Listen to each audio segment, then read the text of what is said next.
どうも秀樹でございます。ただいまソルトレイク市に来ました。明日から訓練が始まります。まず座学が5日間あります。朝から、夕方までずっとあります。いろんなことをレビューして、でそうですね、手順とかそういうのもやっていきます。で最後の方にテストとかが多分2回とかありますね。座学編ということで今回動画を回していきたいと思います。今日はもうゆっくり寝てですね、明日からまた動画を回していきたいと思います。じゃあとりあえずおやすみなさい。はい、おはようございます。今朝の7時前でございます。今からですね8時間の座学行ってまいります。ではまた細かい話は、帰ってきたらしたいと思います。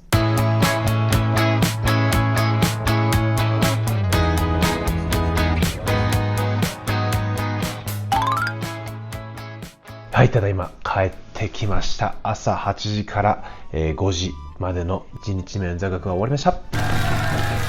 週6日間の座学があるんで、これ毎日喋ったらめっちゃ長くなりそうなんですけども、頑張って編集で、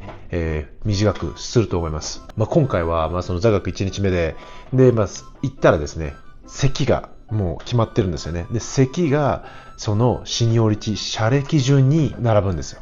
で、一番車歴が長い人が左端っこで、そこからこう、だんだん順番に行く感じで、で、2列目、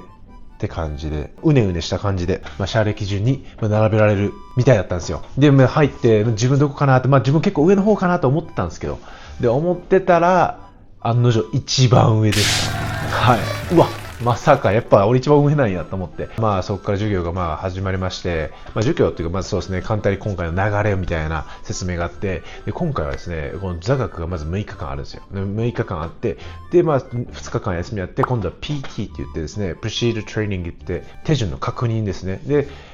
それが2日間あって、3日目がそれのテストで、また休みとかがあって、今度は多分シミュレーターが4日間かな、間違えたらごめんなさい、4日間5日間、ちょっと見たら分かるんですけど、シミュレーターが4日間か5日間あって、で最後にそのマニューバー、そうですね、操縦のテストがあるわけですよね。これはでももう副操縦士でやってるので、すでにそれをただ左の席でやるので同じようなところが被ってるんですけども、でそれでまた休みがあって、最後にロフトですね。要するにロフトっていうのはですね、Line Oriented Flight Training って言って、もう実際のフライトを模擬した感じで、一つの空港から別の空港まで行く。それを全部通しでやる、訓練なんですけど、それが3つあって、全部違う空港で。で、最後にチェックライド、要するに実技試験ですね。そこで口頭試験と実際のフライトのシミュレーターで出発の空港から目的地までやるみたいな、そんな流れみたいですね。いろいろ授業内容始まるんですけども、そしてまず初めですね、緊急用の道具とか装置の使い方とかはその副操縦士とかの時にもやってたんですけど、それをもう一回やるみたいな感じで、実際にドアのこの開け閉めの仕方とかをもう一度やって、そうですね、ファイアエクスティングッシュ、消火器とかそういう使い方、PBE、Portable Breathing Equipment とか、あとはライフベストですね、それの実際の使い方とか、コックピットのそういう緊急用の扉とか、客室の緊急用の扉とか、メインキャビンドアとか、ギャレーサービスドアとか、そういうのを開け閉めしてって感じですかね。あとはそうですね、オキシジェンのマスクですね、マスクをつけるのを確認したりとかして、で教室戻ってですね、でシミュレーターができる場所が自分の会社ではいっぱいあるんですけども、で今回出されたのがそうですね、ソルトレイク市、ここが1個だけですね。それが確か夜8時からとかなんですよ。なので夜8時から6時間なんで朝の2時に終わるやつだったんですね。で他はセントルイスってこの結構アメリカの右側のやつです。5個ぐらいのオプションがあって、時間が朝4時から朝8時からで次12時から4時から8時からみたいな感じで、5つかあってですね、これはですねそのプロシージャー手順の確認の終わった後に7日間ぐらい休みがあったんです。めっちゃ長かったんです、休みで。その今度操縦の練習の間にも休みがあって、実際のフライトを模擬するやつの前にも休みがあったりとかして、結構休みがあったんですよ。でその次デンバーですね。デンバーも結構朝4時から夜の8時まで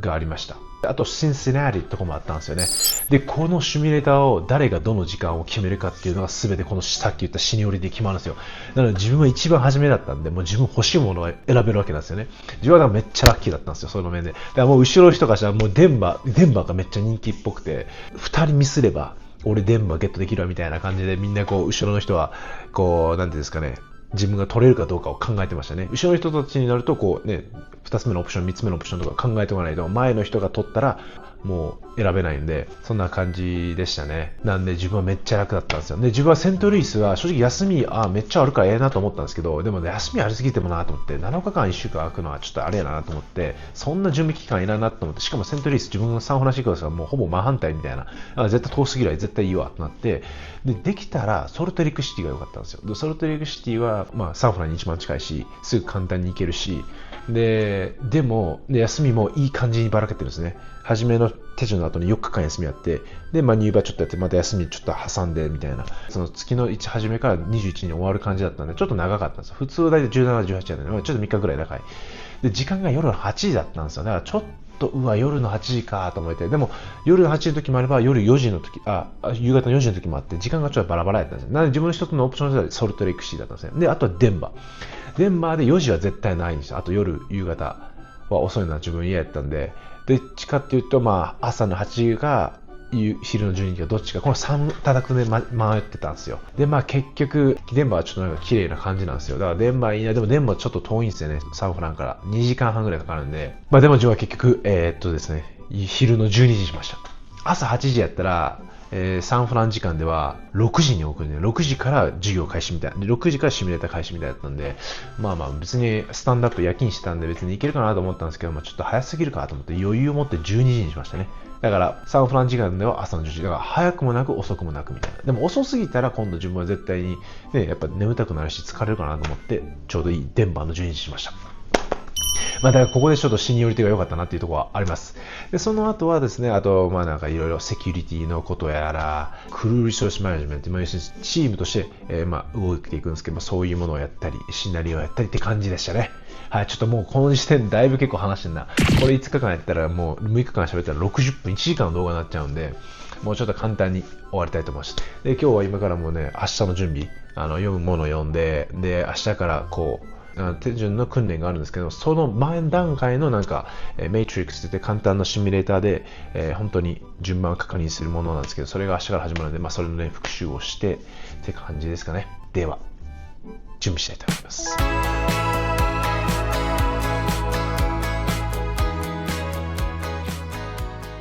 今だいたい、準備が終わりました。また明日も朝8時からあるので、もうお風呂入って寝たいと思います。では、また明日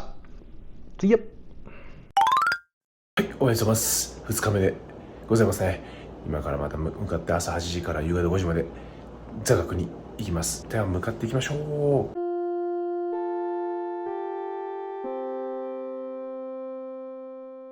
今帰ってきました。お疲れ様です。ですね、ちょっと昨日話してたんですけど、昨日話したんですけど、ちょっと音声が入ってなかったんで、今回クラスね、25人やったんですけど、1人が多分何かの理由で来れなくて24人ですね。で、24人中、自分みたいにインターナショナルの人が4人いました。自分が日本で、自分と他にオーストラリアの方がいたんですけども、その人は親が日本人らしいですね。その方と、あとはエクアドルの方と、あとはアフリカの方もいましたね。はい。で、それ以外はもうみんなアメリカ人で、一人女性の方がいました。その座学の教官の一人がですね、自分の初めてのそのイニシャルの訓練の時の、同期でしたね。顔覚えてんだとなって、向こうもやっぱ覚えてくれて、久しぶりみたいな感じでいろいろ話して、そうですね、彼はずっとインストラクターをもう最近やってるみたいですね。でも彼曰く、もう自分たち含めてこの会社に残ってるのは5人だけらしいです。5人だけってなりましたね。クラス始めた時は大体確か50何人いたんですよ。で、今はもう5人しか残ってないんで、みんな違う会社に移行したみたいですね。いやー、早いですね。もういつの間にかみんな消えてました。みんな違う会社に行ってましたね。はい、それをされとって、今日はですね、初めはその会社のマニュアルとか、そうですね、いつ代行空港が必要なのかとか、そういう系ですね。あとはベイビーキャプテン、キャプテンとして100時間の時間がない方はですね、空港に侵入する時のそのですね、指定の条件とかをそういう上げないといけないです。例えば空港侵入する時のチャートがあるんですけど、そこに書いてあるハーフスタチューマイルとか、書いてあるんですよ。でも自分たちそういう新しいキャプテンの人はですね、そういうハーフスタチューマイルじゃなくて条件を上げないといけないとかあるんですよね。ハーフじゃなくて1スタチューマイル必要とか、それの例外もいっぱいあったりとか、そういうのもいろいろやってまして、軽い復習に感じでしたね。午後からですね、メイトリックスといって、実際の飛行機のシミュレーターですね。こんな感じのやつで、それで実際こうタッチしたパネルで押していけるんですよ。でそれでフロー手順を確認するんですけども、自分のグループ4人いたんですよ。なんで他の1人ずつその手順をいろんなシチュエーション、シナリオで順番交代にやって確認するみたいな感じで、やっぱりね後ろから見てたらほんとちっちゃいものとかが確認する項目とかあるんですよ。すべてマニュアルに書かれてて、でそういうのを見逃したりとかして、他の人たちの V やってるのを見れるんで、こうね、自分もそこ忘れてたなとか、自分がやるときには逆にそれがミスらないようにとかしてやってきました。でみんなうまく終わってですね、後半からシナリオですね、実際にキャプテンとして座って、いろんなシチュエーションに対応するんですけども、一応こういう会社にもどういうふうに対応していくかっていうマニュアルがあるんですけども、やっぱりね実際に起こると今すぐ CA の方と話すべきなのか、何をするべきなのかっていうのがちょっとねシチュエーションとかシナリオによってちょっと変わってくるんで、難しいところはありますね。いろんなシチュエーションに対応できるようにこういろいろもっと練習する必要があるなっていうふうに感じましたね。やっぱりこう左席に座って自分がこうですね PIC としてキャプテンとして副操縦士役に人にこう指示したりして、こういろいろ物事をうまく進めるようにするんですけども、なかなかやっぱり左の席に座ってるとうまく頭が回らないっていうんですか、みんな同じことを今言ってて、そっちの席に座ったらもう何も頭回らへんわみたいな。副操縦士役ってしてたらやっぱ今までずっと副操縦士役なんで、いろいろこうした方がいいんじゃない、こうした方がいいんじゃないとか出てくるんですけど、そういういい経験になりましたね。そんな感じで、明日はまた続き、座学をやって、で午後からはまたですねそのフローの続きがあるんですよね。今日はそのエンジンスタートする前までやったんですけど、このエンジンスタートしてから、離陸して巡航に入って降下して着陸してでゲートに向かってみたいな、その全て残りをやっていくんで、まずそのフローをやると思います。今日もやっぱねクラスに行くとこういろいろ自分の課題が見えてくるんで、この部分弱いなとか、ちょっとここ覚えなあかんなとかあるんで、そこをちょっと今から勉強していきたいと思います。ですね、ご飯が届きました。ちょっとなんか低いな。ヌードルですね。It's like noodle。これがね、多分スープではないです。これなんかタイ料理のちょっととろみのある感じの、なんていうんですかね、あんかけみたいな感じですね。日本語で言ったら多分野菜のあんかけっていうんですか。いろんな野菜やってますね。ブロッコリーとか、人参とかキノコ、マッシュルームかでチキンかな入ったやつですね。ちょっと野菜が欲しかったんですよ。米とかめっちゃあるんですけど。いただきます。うまい。このあんかけおいしい。胡椒が効いてますね。中華のあんかけに似てるけど、でもちょっとタイ風味がちょっと感じられるな。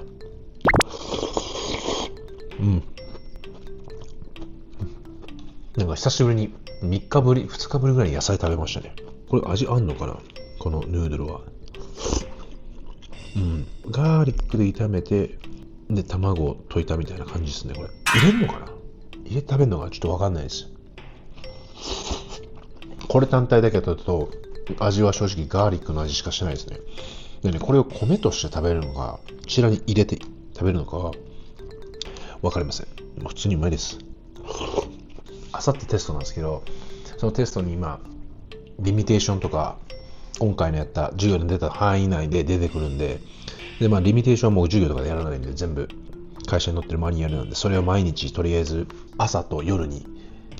リミテーションやって、もう完全に頭に叩き込むようにしてますね。けど油がすげえ、これ入れますね絶対。で入れて多分一緒に食べる感じっすわ。でね、そうやってちょっとねリミテーション、特にね自分たち会社ね CRJ200、550、700、900って4つあるんですよ。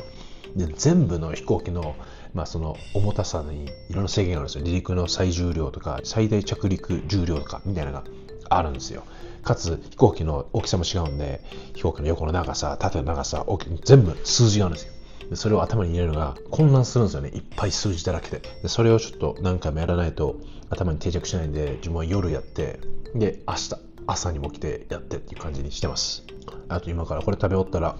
今日の復習して、またね今度は明日の準備も一応やらないといけないので、明日はその飛行機のウェイトバランス、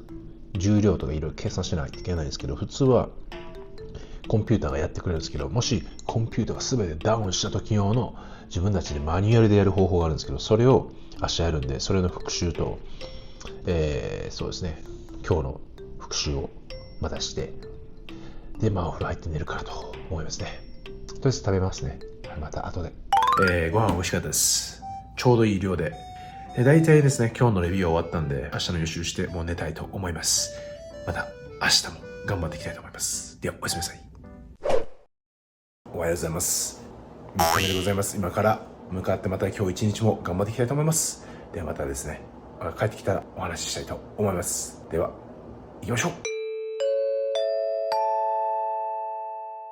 はい、ただいま帰ってきました。今日も一日お疲れ様ですって自分で言ってるんですけど、意外とねあっという間なんですよね。なんか朝8時から、夕方の5時までですね、長いんですけど、なんかねいろいろと意外と時間経つのが早く感じますね。今日は前半はまたそのいろいろね、たくさんのルールがあるんで、マニュアルがあるんで、それを教えてもらうっていうよりかはもうね、全部こう一つずつお題があって、はい、これについて何か知ってることみたいな感じで、そうやって全部教官が一人ずつ当ててってみたいな感じですね。で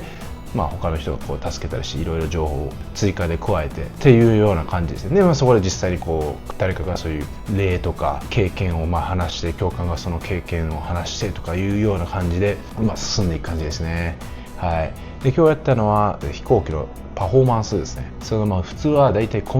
基本的にネット環境があれば、自分たちはその飛行機内のACARS っていうものか、もしくは iPad で情報を送って、でコンピューターが計算してデータを教えてくれるんですけど、もしアメリカの場所によってはですね、一切コネクションがないところとかもあるんですよ。受信がしづらい場所、もしくは普通にそのシステムがダウンしたとか、いろいろあるので、そういう場合に完全にもうネット環境がない状況でマニュアルでって言ったらいいですかね、自分たちで、